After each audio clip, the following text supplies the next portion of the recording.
जय श्री कृष्ण मित्रों। कहते हैं सिर्फ सर झुकाने से बात नहीं बनती, परमात्मा के दर्शन करने हैं तो मन को भी झुकाना पड़ता है। मित्रों, मैं दुर्गा वर्मा एक बार फिर से आपका स्वागत और अभिनंदन करती हूँ श्री दर्शन चैनल पर, जहाँ आप सुन रहे हैं श्रीमद् भगवद गीता की एक शानदार श्रृंखला जिसका नाम है भगवद गीता की सीख। और आज इस श्रृंखला में हम जानेंगे कि श्रीमद् भगवद गीता के 16वें अध्याय से क्या सीखा जा सकता है, और वो भी बहुत ही सरल भाषा और आसान से शब्दों में। श्रीमद् भगवद गीता के 15वें अध्याय में हमने जाना कि किस प्रकार से यह दुनिया एक भ्रम है, कैसे हम इसमें उलझकर रह जाते हैं और कैसे इस भ्रम और उलझन से निकलकर हम अपने लक्ष्य को प्राप्त कर सकते हैं। श्रीमद् भगवद गीता के 16वें अध्याय में हम जानेंगे कि मनुष्यों का आचरण किस प्रकार का होना चाहिए, वे कौन सी विशिष्टताएं हैं जिन्हें अपनाकर मनुष्य अपने कार्य क्षेत्र में सफलता प्राप्त कर सकता है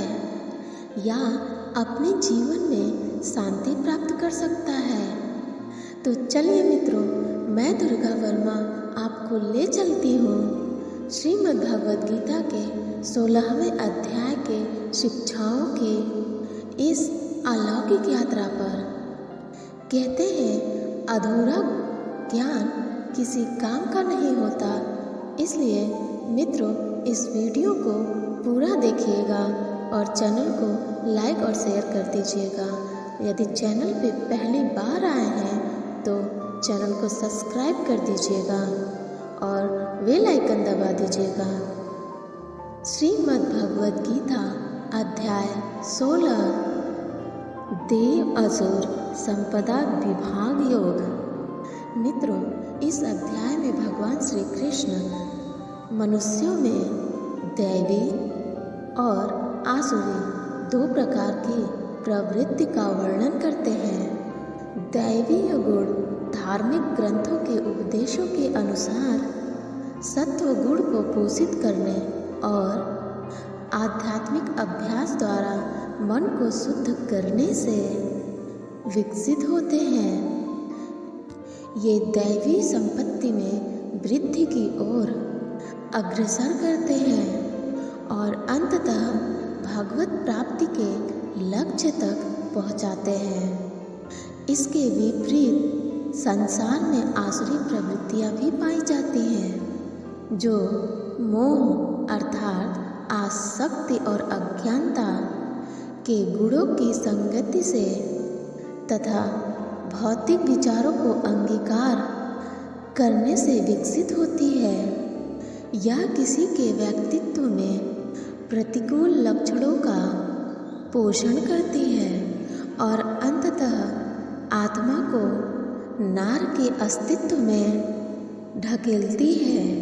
मित्रों, अगर आप ये सीरीज बहुत ध्यान से देख रहे हैं और सुन रहे हैं, समझ रहे हैं, तो आप को याद होगा कि 9वें अध्याय में भगवान श्री कृष्ण ने बात की थी दैवी संपद और आसुरी संपद की। उन्होंने कहा था आसुरी स्वभाव वाले मुझे तुच्छ कह के पुकारते हैं, क्योंकि उन्हें सिर्फ यह तुच्छ शरीर की उन्हें सिर्फ यह मनुष्य शरीर दिखाई देता है।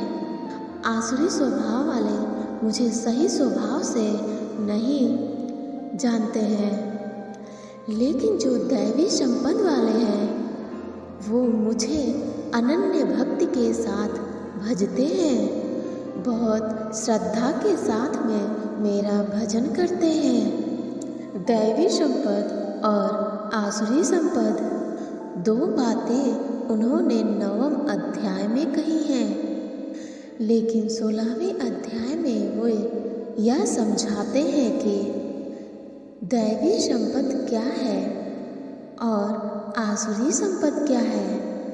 देवता और असुर जिनके बारे में बहुत सारी कथाएं और कहानियां हमने सुनी हैं, ये कैसे होते हैं, उनकी जो विशेषता या उनके जो गुण और अवगुण हैं, उनको यहाँ 16वें अध्याय में भगवान श्री कृष्ण समझाते हैं।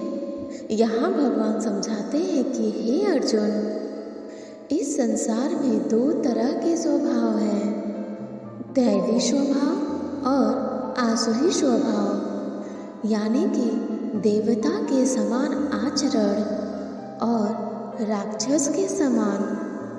भगवान श्री कृष्ण कहते हैं कि अर्जुन, तुम्हें बिल्कुल भी परेशान होने की आवश्यकता नहीं है, क्योंकि तुम दैवी संपत्ति को प्राप्त हुए हो। पहले मैं तुम्हें दैवी संपत्ति के बारे में बतलाऊंगा।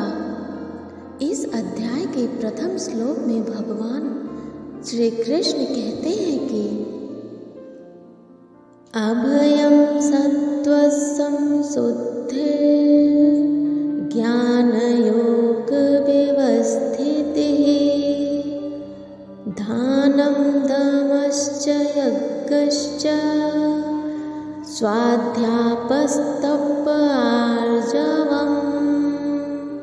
अर्थात परम पुरुषोत्तम भगवान ने कहा, हे भरतवंशी, निर्भयता, मन की शुद्धि, आध्यात्मिक ज्ञान में दृढ़ता, दान, इंद्रियों पर नियंत्रण, यज्ञों का अनुष्ठान करना, धार्मिक पुस्तकों का अध्ययन, तपस्या और स्पष्टवादिता, ये दैवी संपत्ति के लक्षण हैं। भगवान कहते हैं कि दैवी संपत्ति जिसके अंदर होती है, जो देवताओं जैसा व्यवहार करते हैं, उनमें भय का अभाव होता है। वे निडर होते हैं, निर्भय होते हैं, उनमें अंतःकरण की शुद्धता होती है। अतः उनका जो अंतःकरण है वह शुद्ध होता है। उनके अंदर ध्यान के लिए दृढ़ स्थिति होती है। जब वो ध्यान में बैठते हैं तो फिर उनका मन लग जाता है। इधर उधर मन चंचल नहीं होता, भागता नहीं है। वो सर्वस्व का समर्पण कर देते हैं और तन, मन, धन से भक्ति में लग जाते हैं। इस प्रकार कभी भय न करना, अपने मन को शुद्ध रखना, हमेशा परमात्मा को ही याद करना, इंद्रियों को वश में रखना, धर्म ग्रंथों का पाठ करना, किसी भी जीव को कष्ट नहीं देना, हर तरह की परिस्थिति में समभाव रखना, हर जीवात्मा को बराबर समझना, कभी क्रोध और मोह न करना, क्षमा करना, धैर्य रखना और यहाँ तक कि अपने ही गुणों का भी अभिमान नहीं करना। यही दैवी स्वभाव है। मित्रों, यह अध्याय दिव्य प्रकृति के दैवी गुणों से संपन्न पुण्यात्माओं के निरूपण से प्रारंभ होता है। आगे इसमें आसुरी गुणों का भी वर्णन किया गया है, जिनका अति सतर्कता के साथ त्याग करना चाहिए, क्योंकि ये आगे आत्मा को पुनः अज्ञानता और संसार अर्थात जीवन और मृत्यु के चक्र की ओर खींचते हैं। आगे भगवान कहते हैं कि द्वौ भूत सर्गो लोकस्मिन् दैव आसुर एव च देवो विस्तरशः प्रोक्त आसुरं पार्थ मे शृणु।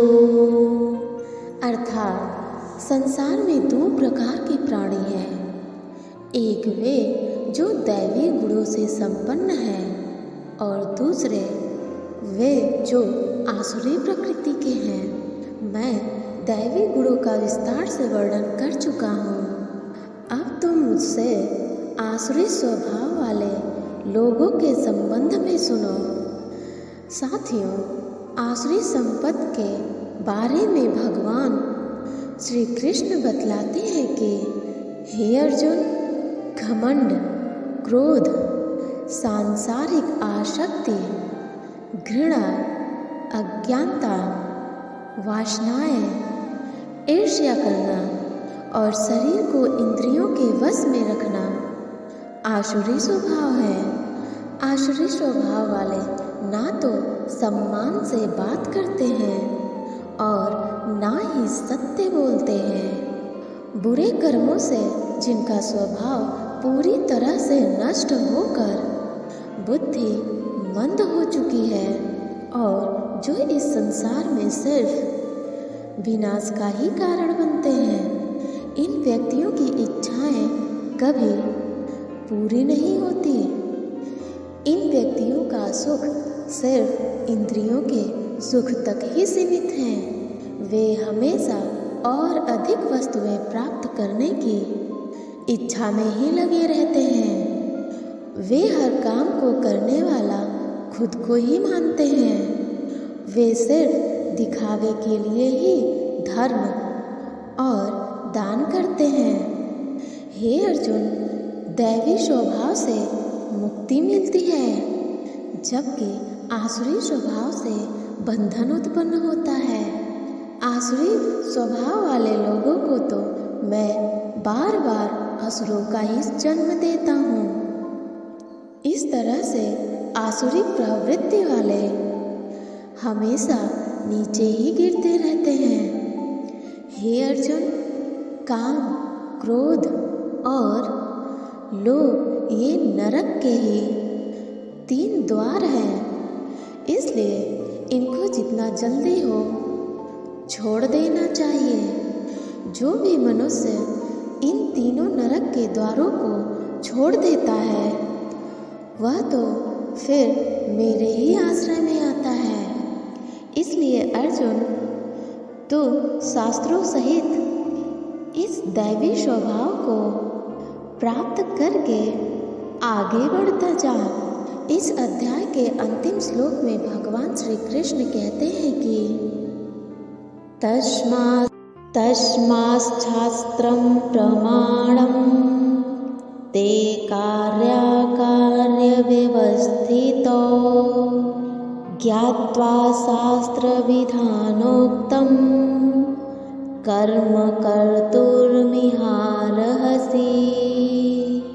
अर्थात क्या करना चाहिए और क्या नहीं करना चाहिए, यह निश्चित करने के लिए शास्त्रों में वर्णित विधानों को स्वीकार करो और शास्त्रों को निर्देशों और उपदेशों को समझो तथा फिर तदनुसार संसार में अपने कर्तव्यों का पालन करो।